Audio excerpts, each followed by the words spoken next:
Here we are with our first class on saxophone. If you're a saxophone player, you're at the right spot. Check it out. We have what we call an alto saxophone.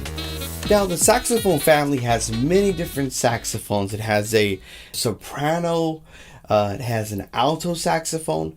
There's also a tenor, which is a little bit bigger, and there's a baritone, there's a bass sax.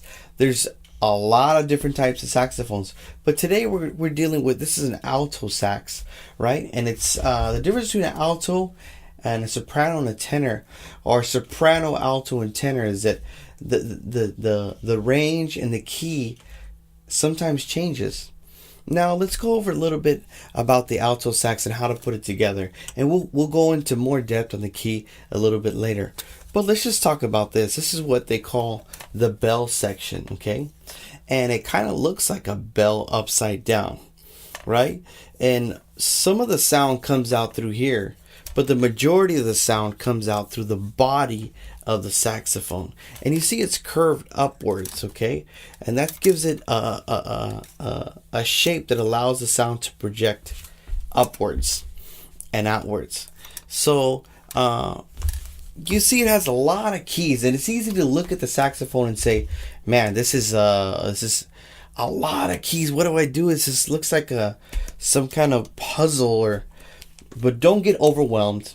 Everything has a purpose on this saxophone. Every key has a purpose and a function. But we're going to focus on some main keys here.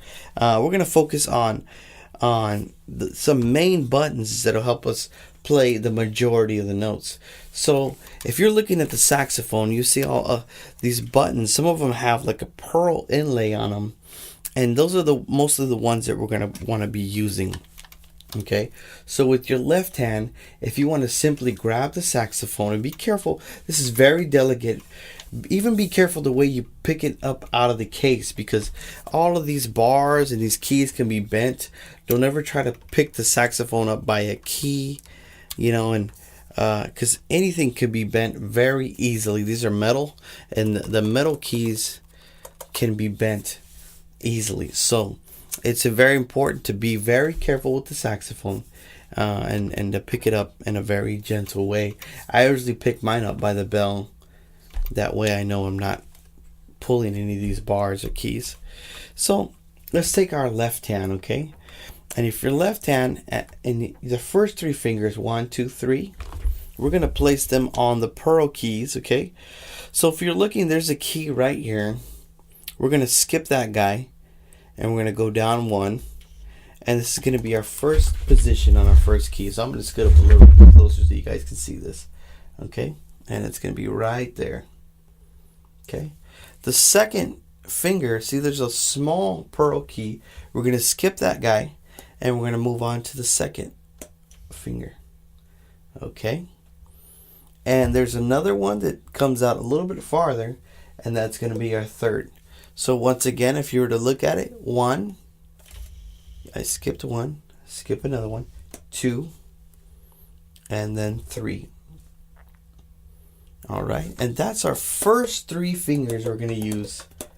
Okay, now we have our pinky finger, and this one is used to play these keys right here. All right, take a look. So 1, 2, 3, and your pinky. And now on the back, there's a thumb rest right here. Okay, and this is for what they call the octave key. And the octave key makes the note jump higher, okay? So this thumb is going to rest there. It's not going to be pressing the octave key yet. Okay, so thumb right here, 1, 2, 3, pinky, okay? Now the right hand. So right hand is going to be, let me get a little closer here. 1, 2, 3, okay? One more time. 1, 2, 3. All right. The only 3 pearl keys, those are the ones we're going to use that. Okay. And then again, pinky key is going to press these 2 bottom keys. So with just those, we could already play some notes.